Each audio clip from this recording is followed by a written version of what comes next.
The majority of this movie, it takes place in a car and virtually in real time, but it never feels like a gimmick. In other movies, sometimes doing something in real time, it can feel like a gimmick, and I wonder how you go about avoiding those pitfalls. I think that if you can get the audience to engage with the story and the character, they forget the form of the film. And I think with this film, it's usually about 6 or 7 minutes in, you can feel the audience engage, and they forget that they now know the rules of the film. The rules of the film is you're not getting out of the car, this is it. And then once they've accepted that and get into the story, then when the lights go up at the end, people react to the emotion and to the story and to the character, and they even forget that they haven't seen the other characters. Now, you guys filmed virtually the entire movie every night for just about a week, right? How did the approach differ every night? Like, what did you do as an actor differently on every night? Was it a matter of like refining your character or doing something completely different? How did the filming itself differ?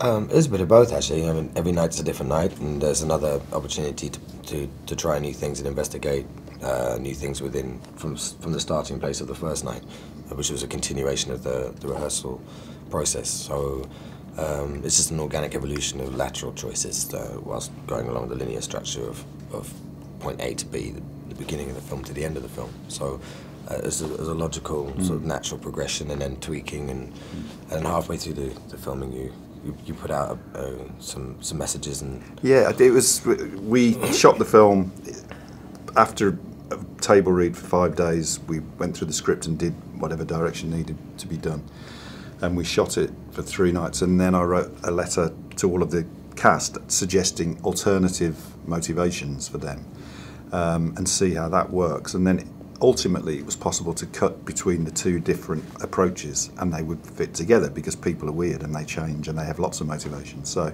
I think it helped with the unevenness of the approach. Now, this isn't the way movies normally shot like that. So I wonder, what was, for both of you, your greatest concern heading into it or during production?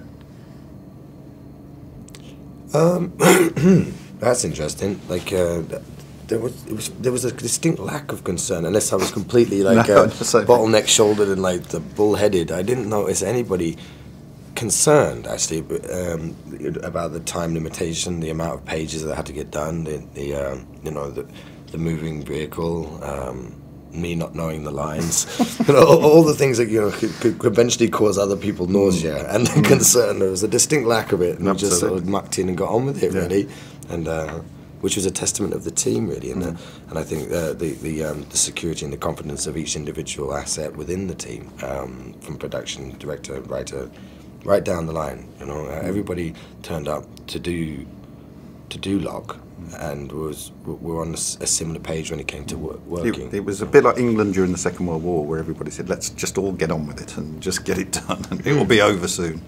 But there was no pressure because there was no expectation. In other words, it wasn't a huge budget. No one was turning up from the studio asking questions. It was just us, and it felt like it was just us doing this thing at night on the road, and isn't it good fun?